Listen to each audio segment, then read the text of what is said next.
안녕하세요. 매일 아침 말씀 묵상에 오신 여러분들을 진심으로 환영합니다. 오늘부터 제7과 교육과 예배를 공부하게 되겠습니다. 11월 8일 일요일, 우리는 무엇을 숭배하고 있는가? 기억절, 여호와의 이름에 합당한 영광을 그에게 돌릴지어다. 제물을 들고 그 앞에 들어갈지어다. 아름답고 거룩한 것으로 여호와께 경배할지어다. 역대상 16장 19절의 말씀입니다. 오늘의 말씀, 느부갓네살 왕이 노하고 분하여 사드락과 메삭과 아벳노고를 끌어오라 말하매 드디어 그 사람들을 왕이 앞으로 끌어온지라. 느부갓네살이 그에게 물어 이르되 사드락 메삭 아벳노고야, 너희가 내 신을 숨기지 아니하며 내가 세운 금신상에게 절하지 아니한다니 사실이냐?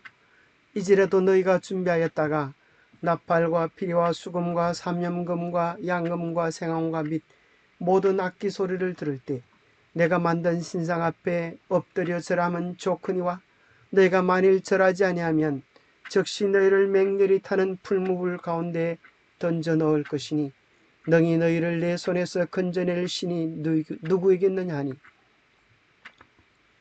사드락 메삭과 아벳노고가 왕에게 대답하여 이르되 느부갓네살이여, 우리가 이 일에 대하여 왕에게 대답할 필요가 없나이다. 왕이여, 우리가 섬기는 하나님이 계시다면 우리를 맹렬히 타는 풀무불 가운데에서 능히 건져내시겠고 왕의 손에서도 건져내시리다. 그렇게 하지 아니하실지라도 왕이여, 우리가 왕들을 섬기지도 아니하고 왕의 신들을 섬기지도 아니하고 왕이 세우신 금신상에게 절하지도 아니할 줄을 아옵소서. 생각할 문제, 다니엘서 3장에 이러한 참 예배의 중요성에 대해 우리에게 무엇을 가르쳐 주는가? 마지막 시대에 참 예배에 대한 어떤 쟁론이 있을 것인가?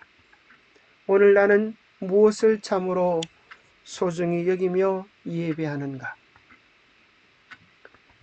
자, 첫 번째 질문, 다니엘서 3장의 사건은 예배의 중요성에 대하여 우리에게 무엇을 가르쳐 주고 있습니까? 교과 94페이지, 우리 안에는 하나님이 원래 만들어주신 마음 곧 예배하고자 하는 열망이 있습니다. 그러나 다른 것들처럼 그것들도 죄로 말미암아 왜곡되었습니다. 태초의 인류는 우리의 창조주이신 하나님께만 예배해야 했습니다. 그러나 타락 이후로 모든 것이 급격하게 변하여서 마땅히 예배를 드려야 할 분에게 예배를 드리지 아니하고 예배하지 말아야 될 것들을 예배하며 우리의 마음에 담고 있습니다. 세상의 수많은 사람들은 돈, 권력, 섹스, 자아, 가수, 배우, 정치인 등을 우상으로 숭배하고 있습니다. 무엇이든지 우리가 가장 사랑하고 가장 관심을 기울이며 삶의 목적으로 삼는 그것이 바로 우리가 숭배하는 대상입니다. 데이비드 포스터 윌리스가 경고했듯이 그대가 잘못된 것을 숭배하면 그것은 그대를 산채로 먹을 것입니다. 오늘 정말 내 가슴 속에 품고 있는 것은 우리의 삶을 책임져 줄 수 있는 것일까요? 우리에게 진정한 행복을 줄 수 있는 것일까요? 한번 깊이 생각해 볼 필요가 있는 것입니다. 오늘 다니엘서 3장에는 예배를 강요하는 한 모습에 대하여 기록해 놓고 있습니다. 다니엘서 2장에 나오는 금, 은, 동, 철 되어진 세상의 장래에 대한 예언을 배운 느부갓네살은 그의 금으로 된 나라가 영존하기를 바랬어. 머리부터 발끝까지 금으로 된 동상을 만들고 그 앞에 누구든지 엎드려 다 절을 하도록 했습니다. 만약에 엎드려 절하지 아니하는 자는 누구든지 맹렬히 타는 풀무불 가운데 던져 넣을 것이라고 엄포를 놓았습니다. 그런데 수많은 사람들이 살기 위하여 그 거짓된 신 앞에 금신상에 절할 때에 다니엘의 세 친구는 든든히 서서 참 하나님께만 예배하겠노라고 그들의 아름다운 신앙을 표현했습니다. 그 거부의 대가는 그것은 죽음이었습니다. 그렇지만 그들은 목숨을 내걸고 우리의 생사와 화복을 주관하고 계시는 더 위대한 하나님이 계시더라고 그들은 이야기했습니다. 그래서 어떤 결과를 가져오게 되었습니까? 왕은 화가 나서 그 풀무불의 불을 7배나 더 뜨겁게 하고 그 풀무불 속에 다니엘의 세 친구를 던져 넣겠습니다. 그런데 그 결과는 놀라운 것이었습니다. 그 불이 얼마나 뜨거웠던지 다니엘의 세 친구를 불 속에 던지는 자는 다 죽었지만 그 속에 들어간 세 친구는 머리카락 하나도 상하지 아니하고 오히려 셋을 던졌는데 그 가운데 신들의 아들 예수 그리스도가 함께하는 놀라운 광경을 느부갓네살이 목격하게 되었습니다. 그리고 느부갓네살은 온 나라의 조서를 반파하여서 하나님의 이름을 높이라고 엄중한 경고를 하게 됩니다. 다니엘서 3장의 금신상의 주제가 이제는 참된 예배를 하나님께 드린 세 친구를 통하여서 참 하나님에 대한 이야기로 바벨론에 가득 차게 되어집니다. 준비된 세 청년을 통하여 하나님은 삽시간에 바벨론 전역에 위대한 하나님의 아름다운 이야기를 전파하게 되어집니다. 그날 집으로 돌아간 수많은 사람들은 무슨 이야기를 할까요? 금신상에 대한 이야기보다도 더 위대한 하나님에 대한 이야기로 집집마다 이야기꽃을 피웠을 것입니다. 정말 다니엘의 세 친구가 믿는 하나님이 천상천하 참으로 모든 만물을 주관하고 다스려 계시는 하나님이라고 입을 모아 찬양했을 것입니다. 오늘 우리는 무엇을 예배하고 있습니까? 오늘 우리는 무엇을 우리의 마음의 중심에 담고 있습니까? 오늘 세상의 수많은 사람들은 중독 속에 빠져 있습니다. 그것이 왜 중독이 되었습니까? 끊임없이 반복되어진 자기 마음을 만족케 하는 것들이 어느새 자기의 주인이 되어버리고 만 것입니다.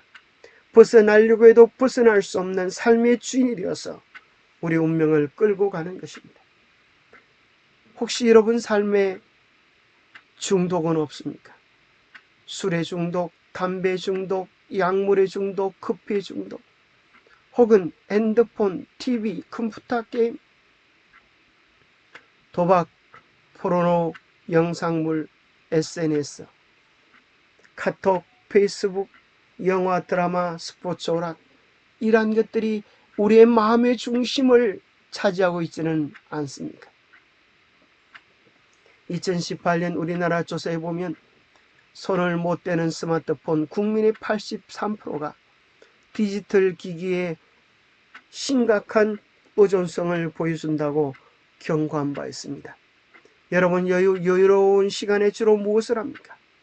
71.9%가 스마트폰을 하고 59.1%가 TV를 보고 47.4%가 컴퓨터를 하고 27.6%가 게임을 하고 26.9%가 영화를 본다고 했습니다.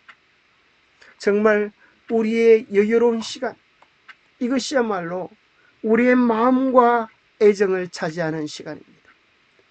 여러분, 성경을 보는 것이 더 중요합니까? 텔레비를 보는 것이 더 중요합니까?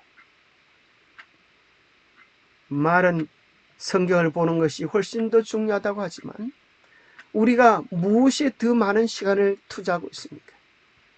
우리가 더 많은 시간을 투자하는 것, 그것이 곧 우리의 애정이 속해 있는 것입니다. 무엇이 나의 시간과 재능과 재물, 우리의 애정을 빼앗아가고 있습니까? 하나님 외에 다른 그 어떤 것이 우리의 마음의 중심을 자리 잡고 있다면 그것이 곧 우리의 우상이 되는 것입니다. 마지막 시대에 우리의 영원한 운명을 결정하는 어떤 참 예배에 대한 쟁론이 있을까요? 예배, 곧 합당한 예배는 매우 중요합니다. 사실 그것은 예수님의 재림 직전 마지막 때의 핵심적인 쟁점이 될 것입니다. 따라서 기독교 교육에는 예배가 무엇이고 우리가 어떻게 예배를 드려야 하며 그것이 중요한 이유는 무엇이고 우리가 누구에게 예배를 드려야 하는지에 관한 예배의 제반 문제를 포함할 필요가 있는 것입니다. 신앙은 곧 한마디로 말한다면 우리의 마음의 주인이 누구인가 하는 사실을 이야기해 주고 있는 것입니다. 마지막 시대의 참 예배에 대한 어떤 쟁론이 있을까요? 요한계시록 14장 7절부터 12절에 보면 이 땅에 사는 모든 사람들의 운명을 내거는 참 예배에 대한 싸움이 있을 것을 이야기합니다. 하늘과 땅과 바다와 물들의 근원을 만드신 창조주 하나님을 예배하든지 아니면 온 세상 사람들의 경제권을 쥐고 그들의 목줄을 조여오는 짐승의 표를 받고 우상에게 예배하든지 둘 중 한 가지를 할 수밖에 없게 될 것입니다. 우리가 누구를 예배하냐에 따라서 우리의 영원한 운명이 달라지게 될 것입니다. 세 번째, 오늘 나는 무엇을 참으로 소중히 여기는가? 우리 생각에는 마지막 그러한 쟁점의 때가 오면 내가 분명히 하나님을 선택하리라 그런 마음을 잡수고 계시지 않습니까? 여러분 정말 그런 마음이라면 오늘 우리가 그렇게 합니다. 다윗은 골리앗과 싸우기 전에 이미 승리를 얻었습니다. 그것이 무엇인가 하면 그의 매일의 생애 속에서 양을 지키기 위하여 곰과 사자와 맹수와 싸우는 싸움 속에서 하나님이 그를 어떻게 도우는지를 경험했기에 그는 골리앗도 두려워하지 않게 되었습니다. 우리의 가장 큰 싸움은 먼 미래에 있는 것이 아니라 오늘 우리의 마음과 시간과 애정을 어디에 쏟을 것인가 하는 것입니다. 오늘 우리의 시간의 활용에 대한, 오늘 우리의 애정, 우리의 마음의 관리에 대한 문제에 대하여 실패한다면 우리는 그날에 실패하게 될 것입니다. 오늘 우리는 우리의 가족들을 아침 저녁으로 조석 예배를 통하여 하나님 앞에 진정한 예배를 드릴 수 있다면 우리는 마지막 싸움에도 승리할 것입니다. 오늘 누가 여러분의 마음의 주인이십니까? 영감의 교훈에는 이렇게 이야기합니다. 부모들이 하늘에 계신 아버지께 밤사이에 보호하여 주신 것을 감사하기 위하여 그리고 하루 동안 하나님의 도움과 지도와 보살펴 주심을 구하기 위하여 조반을 하기 전에 저희의 주위의 자녀들을 모으는 것이 얼마나 합당한 일인가. 그리고 또한 저녁에는 부모들과 자녀들이 주님 앞에 다시 한번 모여서 하루 동안에 주신 축복을 위하여 감사를 돌리는 것은 얼마나 합당한 일인가. 여러분, 정말 여러분은 하나님의 백성입니까? 여러분의 주인은 그리스도십니까? 우리가 하나님 편에 속했는지 사단 편에 속했는지 세상 편에 속했는지 어떤 방법으로 알 수가 있을까요? 바로 이것입니다. 누가 나의 마음을 지배하는가? 나의 생각이 누구에게 있는가? 우리가 누구에 대하여 말하기를 좋아하는가? 나의 가장 열정적인 애정과 나의 최대의 정력을 누가 지배하고 있는가? 내가 그리스도께 속한 사람이라면 나의 생각은 그에게 있을 것이고 예수를 생각함이 나의 가장 즐거움이 될 것이다. 그리고 나의 모든 소유와 나의 몸을 다 예수께 바치게 될 것이다. 나는 예수의 형상을 힘입고 예수의 정신을 나타내며 예수의 뜻을 행하며 범사에 예수님을 기쁘시게 하기를 원할 것이다. 여러분, 누가 우리의 마음을 지배하고 있습니까? 누가 우리의 생각을 차지하고 있습니까? 우리의 애정이 누구에게 가 있습니까? 우리가 정말 예수님을 사랑하고 닮기 원한다면 그분은 우리의 생애의 첫 시간을 요구하십니다. 아침마다 그대 자신을 하나님께 바치라. 그리고 이 일을 그대의 첫째로 할 일을 삼으라. 그리고 기도하기를, 오 주여, 나를 받으사 온전히 당신의 것으로 삼으소서. 나는 나의 모든 계획을 당신의 발 앞에 놓나이다. 오늘 나를 당신의 일에 써 주시옵소서. 나와 같이 하여 주시고 나의 모든 일이 당신 안에서 성취되게 하옵소서 할 것이다. 이것이 날마다 행할 일과이다. 아침마다 그날을 위하여 자신을 하나님께 바치라. 모든 계획을 하나님께 맡겨 그의 섭리에 따라 행하기도 하고 그만두기도 할 것이다. 이렇게 함으로써 그대들은 날마다 그 생애를 하나님의 손에 맡기게 되고, 따라서 그대의 생애는 그리스도의 생애를 모방하게 될 것이다. 정말 그리스도를 사랑한다면 생애의 첫 시간을 주님께 바치십시오. 정말 그리스도를 사랑한다면 여러분 생애의 모든 선택의 순간마다 주님의 뜻을 여쭈십시오. 그리고 여러분의 생각이나 여러분의 편의, 여러분의 기호가 아니라 주님의 뜻을 따라 실행하기를 주저하지 마십시오. 이러한 삶이 반복될 때 우리는 주님을 온전히 닮아가게 될 것입니다. 기도하겠습니다. 하나님 아버지, 온전히 주님을 예배하기 원합니다. 제 마음을 지켜주시옵소서. 세상의 여러 유혹에 이끌리지 않도록 붙잡아 주시옵소서. 누가 정말 나를 사랑하시는 분인지, 누가 정말 나를 위하여 생명을 주신 분인지, 누가 정말 이 온 우주의 주관자인지를 잊지 않게 하여 주시옵소서. 제게 최고의 사랑과 은혜와 복을 주시는 하나님만을 찬양하고 경배하기를 원합니다. 나의 애정과 나의 시간과 나의 마음과 나의 재정들이 세상에 썩어질 것들에 투자되어지기를 원하지 않습니다. 오 주님, 도와주시옵소서. 나를 건져주시옵소서. 하나님의 위대한 계획과 인도하심만을 신뢰하며 오직 주님만을 따라가고 주님만을 예배하는 참 주님의 백성이 되도록 우리의 마음을 성령으로 붙잡으시고 인도해 주시옵기를 우리 주 예수 그리스도 이름 의지하여 간절히 간구하옵나이다. 예, 감사합니다. 오늘도 주의 인도하심을 따라 사는 축복의 하루 되시기를 간절히 바랍니다. 감사합니다. 주 안에 행복한 한 주 되시기 바랍니다. 감사합니다.